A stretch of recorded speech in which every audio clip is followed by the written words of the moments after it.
Soumya T V serial റിവ്യൂയിലേക്ക് എല്ലാവർക്കും സ്വാഗതം. ഈ ചാനൽ ഒന്ന് സബ്സ്ക്രൈബ് ചെയ്ത് സപ്പോർട്ട് ചെയ്യണം കേട്ടോ. ഏതോ ജന്മകൽപ്പന സീരിയലിലെ ഇന്നത്തെ എപ്പിസോഡിൽ ശ്രുതി കാണാതെ ആവലാതിയിൽ വിഷമത്തോടെ അശ്വിൻ ക്ഷേത്ര നടയിൽ പോയി ശ്രുതിയെ തിരക്കുന്നുണ്ട്. ശ്രുതി ക്ഷേത്രത്തിൽ നിന്ന് പുറത്തിറങ്ങുന്ന സമയത്ത് നമ്മുടെ അശ്വിനെ കാണുന്നുണ്ട്. ഇത് കണ്ട് ശ്രുതി തിരിച്ച് ക്ഷേത്രത്തിനുള്ളിലോട്ട് ഓടുക.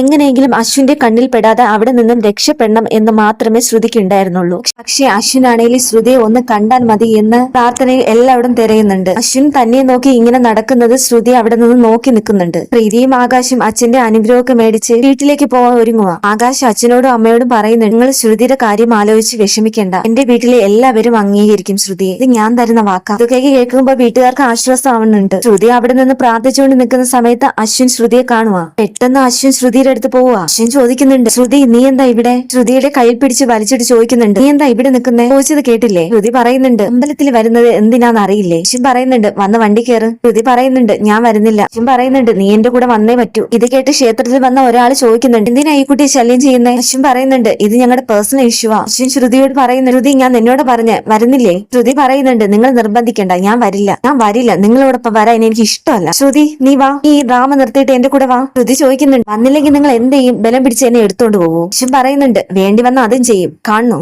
അങ്ങനെ അശ്വിൻ ശ്രുതിയെ എടുത്തു പൊക്കി ക്ഷേത്ര നടിയിൽ കൂടെ പുറത്തു കൊണ്ടുപോവാ. അവിടെ കൂടി നിൽക്കുന്ന എല്ലാവരും നോക്കുന്നുണ്ട്. അവന്റെ ഫ്രണ്ടിൽ കൊണ്ട് നിർത്തുവാ അശ്വിൻ. രണ്ടുപേരും പരസ്പരം ഇങ്ങനെ നോക്കുന്നുണ്ട്. ശ്രുതി കാറിൽ കയറി പോകുന്നുണ്ട് അശ്വിന്റെ കൂടെ, ഒന്നും പറയാതെ. പ്രീതിയും ആകാശം പോവാൻ ഇറങ്ങുന്ന സമയത്ത് അമ്മ കുറച്ച് ഡ്രസ്സ് കൊടുക്കുന്നുണ്ട്. ഇങ്ങനെ ഒരു ആചാരം ഉണ്ടല്ലോ, എന്റെ മകളെ ആത്മാർത്ഥമായി സ്നേഹിക്കുന്നതിന്റെ സന്തോഷം ഇങ്ങനെ കണ്ടാ മതി. ആകാശ് അത് വാങ്ങുന്നുണ്ട്. അപ്പോഴേക്കും അമ്മ പറയും, അംഗീകരിക്കാനാവില്ലെങ്കിൽ നിങ്ങളുടെ രണ്ടുപേരുടെ കല്യാണം ഒരുമിച്ചായിരുന്നല്ലോ. അങ്ങനെ നോക്കുമ്പോൾ ശ്രുതിയുടെയും വിരുന്ന. ശ്രുതിക്ക് കൂടിയുള്ള ഡ്രസ്സ് ഇതിലുണ്ട്, നീ ആയിട്ട് കൊടുത്താൽ മതി. ഞങ്ങൾ എപ്പോഴും പിണക്കത്തിലാണെന്ന് അവൾ കരുതിക്കോട്ടെ. മയ്യപ്പ പറയുന്നുണ്ട്, മീളയിടത്തി പറഞ്ഞ സത്വള് വന്നപ്പോൾ ഞങ്ങൾക്ക് കുറച്ച് ഗിഫ്റ്റുമായിട്ടാ വന്നത്, ഇത് ഞങ്ങൾ സ്വീകരിച്ചു എന്നറിഞ്ഞ് ഞങ്ങളുടെ പിണക്കം മാറിയെന്ന് അവള് വിചാരിക്കും. അത് വേണ്ട, എന്തായാലും കുറച്ച് നാൾ ഇങ്ങനെ തന്നെ പോട്ടെ, ഇത് അവൾക്ക് തന്നെ കൊടുത്തേക്ക് എന്ന് അമ്മായി പറയുന്നുണ്ട്. പ്രീതി ചോദിക്കുന്നുണ്ട്, അത് വേണോ അമ്മായി? അമ്മായി പറയുന്നുണ്ട്, ഇങ്ങനെയൊക്കെ ചെയ്താലേ നമ്മൾ വിചാരിക്കുന്നത് പോലെ കാര്യങ്ങൾ എത്തൂ. അങ്ങനെ ആ ഡ്രസ്സൊക്കെ വാങ്ങിച്ചിട്ട് പ്രീതിയും ആകാശം പോണുണ്ട്. എൻകെ ശ്രുതിക്ക് കൊടുക്കാനായിട്ട് ഗിഫ്റ്റ് ഒക്കെ പാക്ക് ചെയ്യോ? എൻകെ പറയുന്നുണ്ട്, ശ്രുതിക്ക് എന്റെ വെഡിങ് ഗിഫ്റ്റ് ഇഷ്ടമാവുമായിരിക്കും, ശ്രുതി വരുമ്പം കയ്യോടെ ഈ ഗിഫ്റ്റ് കൊടുക്കണം. മനോരമ ആന്റി എൻകെയുടെ കയ്യിൽ ഈ ഗിഫ്റ്റ് ഇരിക്കുന്നത് കാണുന്നുണ്ട്. എങ്ങനെയെങ്കിലും ആ ഗിഫ്റ്റ് തനിക്ക് മേടിക്കണം എന്ന ഉദ്ദേശത്തോടെ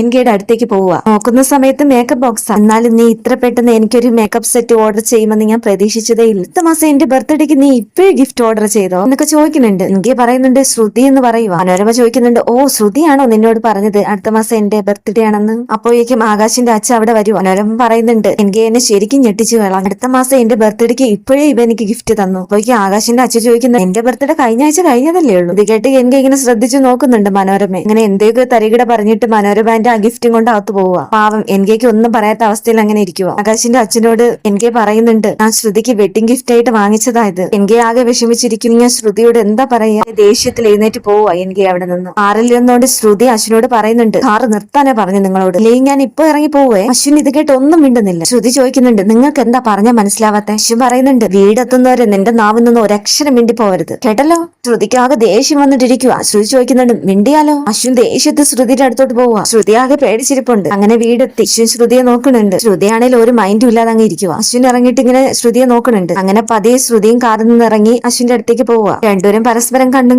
നോക്കി ഇങ്ങനെ നിൽക്കുന്നുണ്ട്. ശ്രുതി പറയുന്നുണ്ട്, നിങ്ങളല്ലേ പറഞ്ഞത് വീടെത്തുന്നവർ ഒരു അക്ഷരം മിണ്ടി പോവല്ലെന്ന്, ഇനി എനിക്ക് സംസാരിക്കാമല്ലോ, മിണ്ടുന്നതോ മിണ്ടാതിരിക്കുന്നതോ നിന്റെ ഇഷ്ടം, പക്ഷെ ഇവിടെ എല്ലാവരുടെ മുന്നിൽ നമ്മൾ ഭാര്യയും ഭർത്താവുമാണ് എന്നിങ്ങനെ അശ്വിൻ പറയുന്നുണ്ട്. അത് മറന്ന് നീ പെരുമാറുകയോ സംസാരിക്കുകയോ ചെയ്യരുത്, മനസ്സിലായോ? അശ്വിൻ ഇങ്ങനെ കളിയാക്കും മാതിരി പറയുക. ശ്രുതിക്ക് തീർട്ട് ദേഷ്യം വരുന്ന അശ്വിൻ പറയുന്നുണ്ട്, നിന്റെ കൈ പിടിച്ച് നടക്കാനുള്ള കൊതി കൊണ്ടൊന്നും അല്ല, പക്ഷെ എനിക്ക് ചേച്ചി വിഷമിപ്പിക്കാൻ താല്പര്യമില്ല, അതുകൊണ്ട് മാത്രമാണ് ഞാൻ ഇതിനൊക്കെ തയ്യാറാവുന്നത്. ശ്രുതി ഒന്നും മിണ്ടുന്നില്ല. അശ്വിൻ ശ്രുതിയുടെ കയ്യിൽ ഇങ്ങനെ പിടിക്കുക. ആരോ വന്നല്ലോ എന്ന് പറഞ്ഞ് ഒരു ആന്റി പുറത്തു പോയി നോക്കുക. ശ്രുതിയെയും അശ്വിനെയും കണ്ടപ്പോ പറയുന്നുണ്ട്, ഓ നവദമ്പതികളാണല്ലേ വന്നത്, ഇല്ല രണ്ടുപേരും ഇത്ര പെട്ടെന്ന് ഇങ്ങി പോന്നോ? ഭാര്യ വീട്ടിൽ നല്ല സ്വീകരണമാണോ കിട്ടിയത്? പരിഹാസം പോലെ മനോരമ ചോദിക്കുന്നുണ്ട്. അശ്വിനും ശ്രുതിയും പരസ്പരം നോക്കി ഇങ്ങനെ ചിരിക്കുക. അപ്പോഴേക്കും അഞ്ജലി വരുന്നുണ്ട്. അശ്വിനോട് ചോദിക്കുന്നുണ്ട്, ഇവിടുത്തെ ചടങ്ങുകളൊക്കെ കഴിഞ്ഞോ കുഞ്ഞാ എന്ന് പറഞ്ഞിട്ട് അശ്വിനും ശ്രുതി അകത്തോട്ട് പോവുക. മനോരമ ആന്റിയാണില് ശ്രുതിനെയും അശ്വിനെയും കണ്ടിട്ട് പറയുന്നുണ്ട് അഞ്ജലിയോട്, കയ്യും പിടിച്ചല്ലേ നടക്കുന്നത്. അപ്പോഴേക്കും അഞ്ജലി ശ്രുതിയും അശ്വിനും നടന്നിങ്ങനെ പോകുമ്പോഴത്തേനും ആന്റി ഇങ്ങനെ പറയുമ്പോഴത്തേനും അഞ്ജലി അവരെ നോക്കിയിട്ട് ശ്രുതി എന്നിങ്ങനെ വിളിക്കുന്നുണ്ട്. അശ്വിനും ശ്രുതി ഇങ്ങനെ തിരിഞ്ഞു നോക്കുക. അപ്പോൾ ഇതാണ് കേട്ടോ ഇന്നത്തെ എപ്പിസോഡ്. എല്ലാവരും ഈ ചാനൽ ഒന്ന് സബ്സ്ക്രൈബ് ചെയ്ത് സപ്പോർട്ട് ചെയ്യണേ.